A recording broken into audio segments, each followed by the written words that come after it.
Hey guys, welcome to my channel. I'm Lydia and today I want to show you how to make cast iron skillet cornbread. This is going to be a jalapeno bacon cheddar cornbread. So if you guys like cornbread and all of the other good stuff that I just mentioned, make sure you keep watching. Also, if you're new here, make sure you are subscribed to my channel. Also, if you are counting your calories and you don't want rich indulging food, this one might not be the recipe for you, but if you don't mind watching, go ahead and keep watching. Without further ado, let me show you guys how to make this jalapeno bacon cheddar cornbread that is made in our cast iron skillet.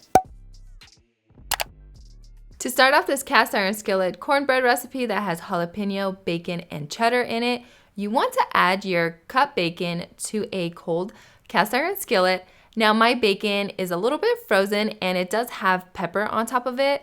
That is because that's just what I had left over in my freezer, so I'm going to be using that. I might have added a few extra slices, I'm not exactly sure. This is just what was in my freezer and I decided to use it up. A little extra bacon isn't going to hurt anyone, if you know what I mean. So go ahead and cook this on medium heat, and then you want it to get nice and crispy.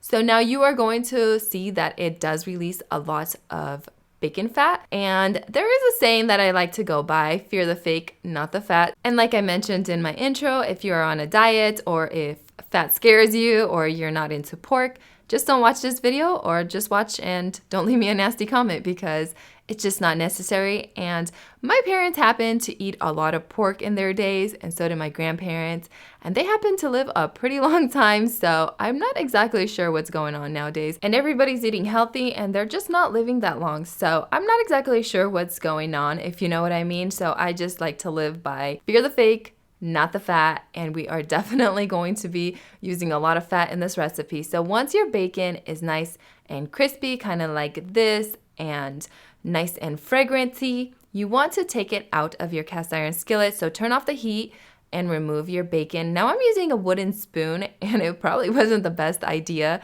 because it just kind of took me a long time to get all the bacon out. So use whatever you got. I was just trying to avoid washing any extra dishes because they kind of add up quite fast once you're making a meal. And I don't know about you, but dishes don't wash themselves in my house. So go ahead, take out all of your bacon. Now, since I did have the pepper on top of my bacon, there will be bacon running throughout my cornbread. Like I said, if that bothers you, just don't use the bacon with the pepper. Use what you have. And here I am struggling to get the very last bits of bacon out of the cast iron skillet. Listen, they wanted to bathe in that bacon fat, but I wasn't going to let them at this moment. So once you get all of your bacon out like this, you are in business. So to a large bowl, add in your flour, your cornmeal, your sugar, your baking powder, and your salt. Using a whisk, combine everything until everything is nice and incorporated. It should be all mixed up together. Once it is all mixed up and looking incorporated, you want to add in your unsalted melted butter, and then you want to add your full fat buttermilk and your 3 large eggs, which, by the way, I'm not very good at cracking eggs. They always break the egg yolks, So go ahead and give this a good mix. Make sure you're using full fat buttermilk because full fat buttermilk is so much better than the low fat stuff. Listen, that stuff has no flavor. It just kind of tastes really bad, to be honest with you.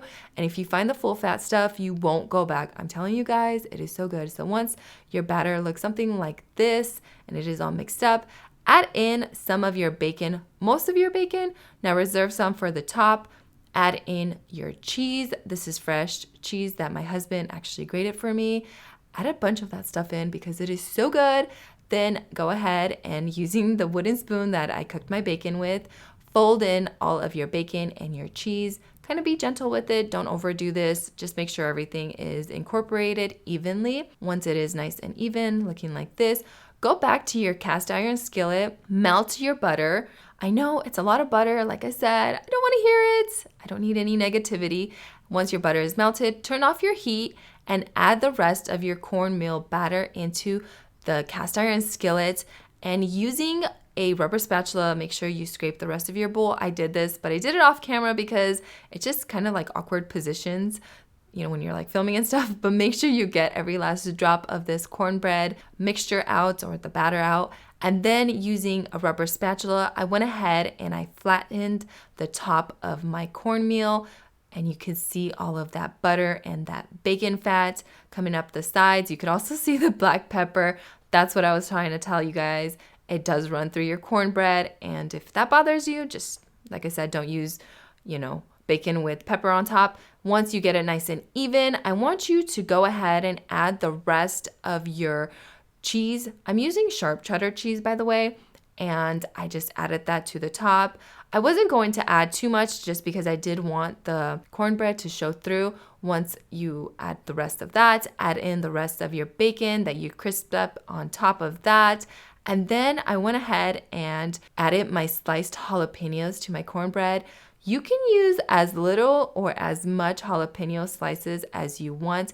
You can actually probably even add jalapenos to the batter. That would be extra good. It'd be spicy, but it'd be pretty good. And my jalapenos were pretty spicy. I think once you bake it, also the heat comes, even on stronger. So using gloves, add in your cornbread to your preheated oven. Bake it for around 30 minutes or until a toothpick inserted in the center comes out clean. Take it out of your oven. As you can see, there is bacon goodness coming up the sides. It seeps right back into the cornbread. It makes it really easy for the cornbread to release. And that fat tastes so good. Your cornbread should look something like this. If your mouth's not watering, I don't know how to help you guys. Seriously, this is so good. After about 10 minutes, go ahead and slice it. Be careful because that cast iron skillet is hot. So take it out. You should have some steam coming out if you're like me and you don't wait very long. And this is what your cornbread looks like. This is so good. It is extremely rich.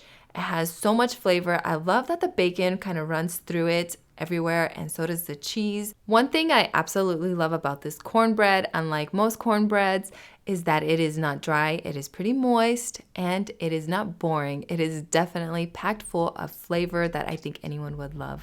I hope you guys enjoyed this recipe. I know it is extremely rich and indulging, but it is so good. It's not just your basic boring cornbread recipe that gets kind of boring after some time. I hope you guys give it a try. Don't count your calories. They do not work for this recipe because it's super good. Okay, guys. I hope you guys give it a try. Again, if you're new here, make sure you consider subscribing. If you made it this far, congratulations. Thank you so much for watching. Make sure you check out my other videos and subscribe to my channel. It's down below. It's a big red button. Just click it. I know you're tempted to. And thank you so much for watching. See ya.